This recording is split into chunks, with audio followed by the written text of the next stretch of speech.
peace and justice be upon us all. Even if we have no justice under BBM's administration, we should always pray for justice and social justice. Because that is what all religions profess and teach us. Love one another and be fair and just to everyone. Both Muslims and Christians come from the Abrahamic religions. So we are really sisters and brothers. And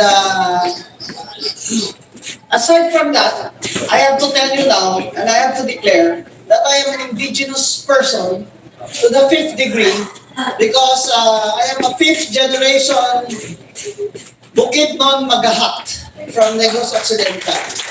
I have been,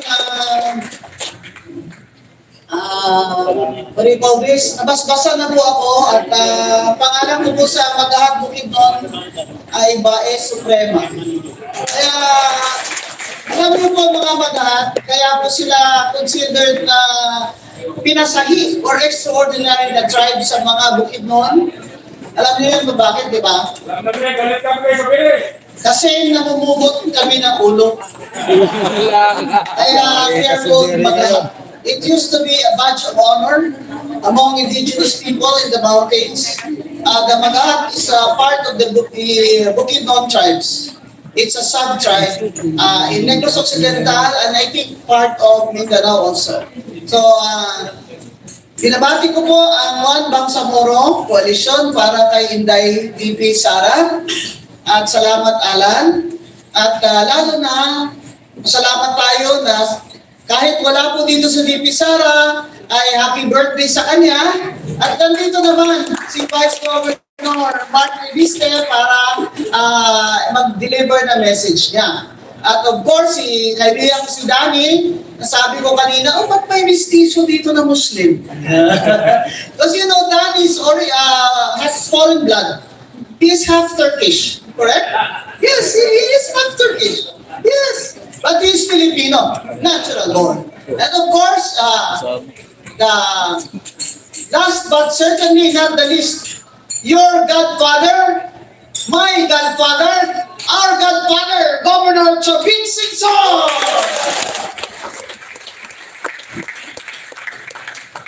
Ayun pa lang po nakilala si Governor Chavit Singson itong taon na ito. Pero sabi ko, kung siguro ako'y naging Ilocano, siguro ito ang naging tatay ko. Kaya marami naman siyang anak eh. Nagdagan na lang niya kung ako'y naging Ilocano.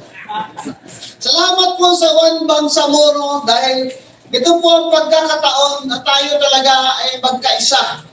Hindi lamang po sa ating mga kapatid na Moro at Muslim, kundi sa ibang pong mga kapatid natin sa Mindanao, lalo na kung saan tayo ay neighbors natin sila. Marami po Ilonggo sa Mindanao. Sa Cotabato, damo Ilonggo, damo Tikanon. Kaya kami po mga Ilonggo, bata pa ako,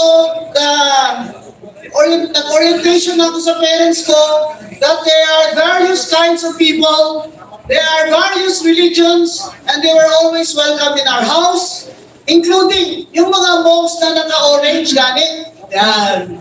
So, because at the time, in the 1970s, wala namang hotel, di ba? Yung mga foreigners, pag nag-i-English, sinatin ng tricycle driver sa bahay namin. Kasi English-speaking yung parents ko. So, bata pa ako, marami na ako nakilala na tao na iba-iba ang mukha, iba-iba ang kulay, at iba-iba ang relihiyon. Pero ang mga Muslims talaga ay traders. Kaya hanggang ngayon, I keep it close to my heart some things that my mother bought from these Muslim traders, and I still keep them in our house. And so, kung titignan mo talaga, minority ang Bangsamoro, minority. Minority, pero ang contribution niya sa ekonomiya ng lokal ay malaki. sila nagpapaikot ng pera by trading. Ang problema ngayon sa BBM administration, wala nang pera umiikot dahil namaleta na nila. Hindi man mo ang unemployment. Ang unemployment ngayon ay 2.4 million ayon sa Philippine Statistics Authority. At sa Mindanao, nagtototal yan ng 300,000. Wala pa ang SOC Sergeant. Kung isama mo ang SOC Sergeant at Zamboanga, ang total unemployed na sa Mindanao ay 500,000 people. Of the 500,000 people, how many of those are Moros? Probably 90%. Because why? Because for a long time, these governments have neglected the Bangsamoro people in terms of education, in terms of wealth distribution, in terms of justice, social justice, and have marginalized them from judicial, political, and judicial decisions in our country. Naalala niyo ba yung memorandum of agreement niyo? Naalala niyo yun? Kasi inaral namin yan eh. Nasa libro ko yun sa local government. Lahat na mga sinasabi ko na noon, kaya nung nagkampanya talaga, anti-Marcos pa rin ako kasi sabi ko, wala talagang ginawang tama ang Marcos para sa mga tao, lalo na sa Bangsamoro. Isang example lang po, ano? Yung Sultanate of Sulu. Sino po taga-Sulu dito? Hindi nyo malayo, ha? Pupunta kami doon ni Governor. Kasi gusto namin yung malalayo, eh. Pero plano siya, eh. Yung Sultanate of Sulu, meron na po silang bagong sultan, hindi naman bago, matagal na yan. And they really function as a royalty clan. Hindi po ba? Yun ang leader nila. They were promised by Ferdinand Marcos recognition. They were promised recognition. Nakita ko po yung picture eh. Niloko lang sila ni Ferdinand Marcos.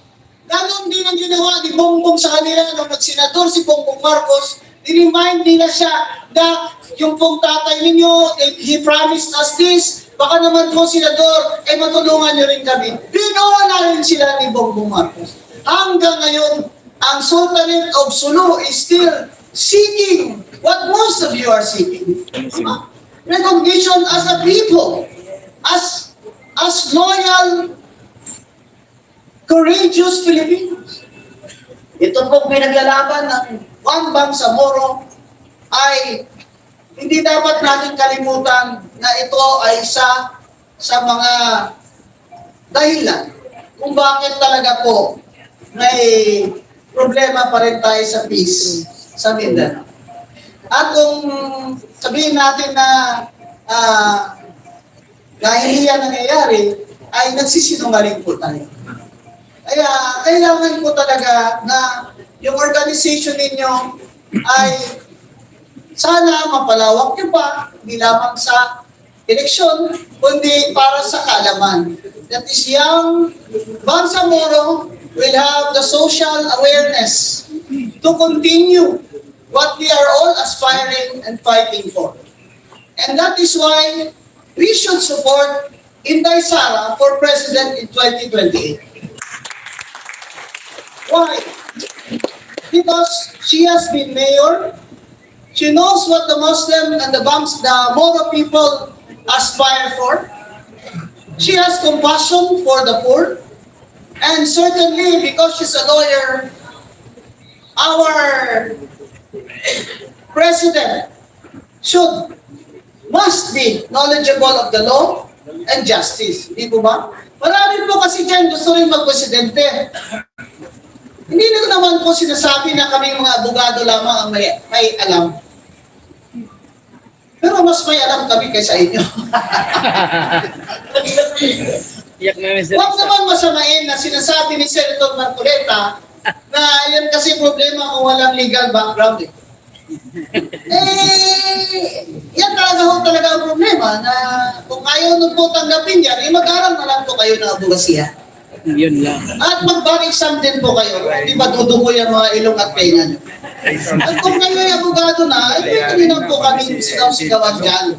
Huwag naman po ninyo kaming sigaw-sigawan dyan sa Senado, lalo na pag kami Muslim at gwapo. Wala kami yung karapatan dyan magsigaw-sigaw sa amin dahil mas gwapo kami mga Muslim sa iyo. Doon ko naman nabilib ako kay Senator Robin Padilla na nagtimpi talaga siya. Ako, sabi ko, hindi ko binoto to, pero ngayon iboboto ko na to. Oo. Kasi tingnan mo naman yung ano niya, demeanor niya, gano'n. He is very respectful. Ha? He's very respectful. He is very, what do you call this, cooperative. Ha? Hindi siya nang-aaway. Habang inaaway siya, nagtitimpi talaga siya. Oh. Ikita ko eh. Kung ako yun, sigaw-sigawan ako, hindi.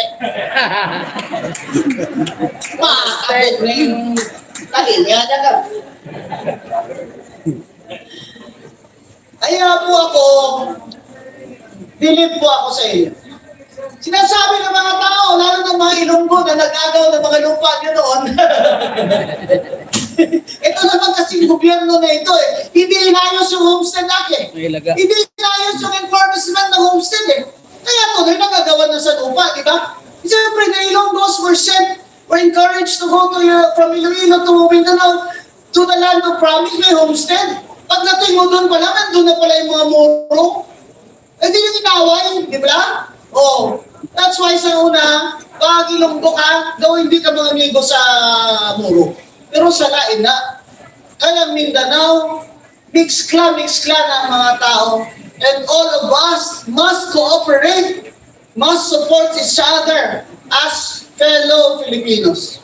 Because our country is in a crisis. Hindi ito masusod. Kaanaawa nga ako kay Bibi Sara, magpipresidente siya, ganyan ang utang. 19 trillion. Every year ang bayad, 2 trillion. Tapos VAT sila ng VAT. Ayaw pa ni BBM i-suspend ang VAT sa gasolina, gasol, at excise tax sa gasolina, diesel ka gasol. Ayaw. Kasi, ang inaabol nila, yung target nila doon, sa pangulekta ng tax, para mapasok nila sa unprogrammed funds sa national budget, yun ang unprogrammed funds ang ginamit na ghost flood control project. Pagkamitin nila naman yung unprogrammed doon na budget, na wala pang pera yun, kaya unprogrammed ba, para doon na naman sa kanyang magagigitaan, kawaktan, hindi siguro. Numero 2, kawaktan. Hindi na ko na magkatubang siya, kaya basi masumbagan mo sa kawatan numero 1. Taog yan pang kamay niya sa pangawak.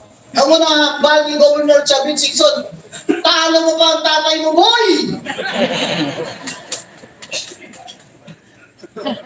Talo pa niya si Ferdinand Marcos sa pangtanakaw eh. Siya 3 taon lang, inubos niya na tayo eh. May utang pa, 19 trillion. Saan mo kukunin yung mga eskwelahan? Saan mo kukunin yung mga hospital, health center, gamot? Saan mo kukunin yun? Kung lahat yun. Kailangan kasi by law, dapat babayad talaga ang Pilipinas ng 2 trillion a year. Yan ang inuutot nila sa atin sa VAT. Sa buong Asya, tayo pinakamataas ang VAT. Kaya kung ako palarin ako ha, sa inyo pagpalangga, kung palarin ako, kung senador ako, kakason ka na ang VAT.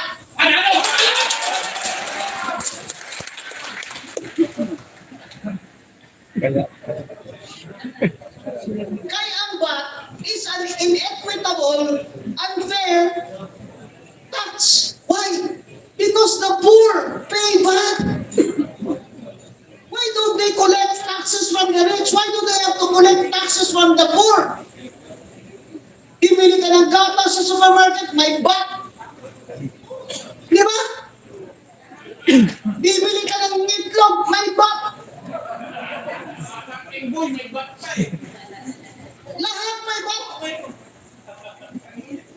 ngayon, gusto nila gani, yung small, medium business and enterprises, pati online, i-tax pa rin nila. Sino ba yung Secretary of Trade and Industry na yan na wala man yung dinaanan na negosyo na panalo, ha? Ate. Nilalagay ni Bongbong ang mga cabinet secretary niya na ang alam lang ay para paligayahin siya. Oh! Talagang kakampi ni BBM ang microphone dito. Pag yan ang kabinete mo, na ang focus nila ay para lumigaya, happy lagi yung presidente nila, ay walang mangyayari sa atin. Tingnan niyo ang karakter ni Vice President Sara. Does she look like a woman that will demand that you will make her happy? No. She will demand that all government officials will do their job competently and honestly. Does she look like a woman na into mo? Kung sa ilong ko ba? Ha? Wala ko mo sa into? Ano into? Oto, bola. Does she look like a woman na may into nyo? No. That's why they were wondering, bakit si Rowena Guanzon, in-appoint ni President Cory at 27 na mayor, anti-Marcos activist since I was 12 years old, my entire brothers and sisters, snap election, appointed mayor by President Cory, appointed COA commissioner by Pinoy, appointed Comelec commissioner by Pinoy. Bakit ayon nagsara Duterte? Bakit? Bakit kaya? Nakita nyo naman, di ba? Sino kaya ang dapat na iboto natin? Di ba ang tunay na oposisyon? Pwede ba yung magtunay na oposisyon sila na sila mismo nakikinabang sila kay BBM? Nagpapa-appoint sila ng mga kapatid nila na mataas ang sweldo? Kumukuha rin sila ng mga insertion sa budget nila? Sila ba ang oposisyon? Ang tunay na oposisyon, si Sara Duterte. That is why I declared na kung tatakbo akong senador, I am for Sara Duterte even if I run as a independent. Kailangan po ng bansa natin hindi lamang reforma, kung hindi talagang malalim na pagbabago. Isa na dyan ang tax system natin. Pangalawa naman ang tax system na susuriin natin at reforma. Una sa lahat, ang anti-corruption. Bukasan tayo ng mga anti-racketeering na batas. Ilagay mo na kahit paano, lumusot siya dyan sa AMLA, lumusot siya dyan sa laundry, hindi siya lumusot sa racketeering law. Sa Amerika, mayroong RICO law, RICO, racketeering. Kaya hindi nakakalusot ang mga racketeer sa Amerika. Habulin ka nila kahit sa ibang bansa mo nilagay ang pera. Kaya tayo po, ang hinihiling lang natin sa gobyerno natin ay huwag nang nakawin yung pera natin dahil nagbabayad na tayo ng taxes, nagugutom na tayo.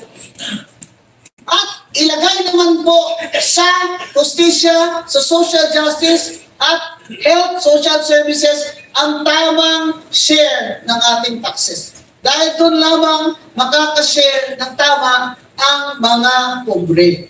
Because ang focus na direct ang mga pobre. That is why, alam ko, itong One Bangsamoro, hindi lamang ito organisasyon na base sa relihiyon o sa inyong bloodline, pagkamoro. Ito rin po ay organisasyon para isulong ang anti-poverty na kailangan ng ating mga kapatid na makaraos na po sila sa kahirapan. Inshallah, harinawa, si Bibi Sara na po ang makakalid sa atin sa 2028. At sana po pagpalain siya ng mahal na Diyos ngayong kaarawan niya.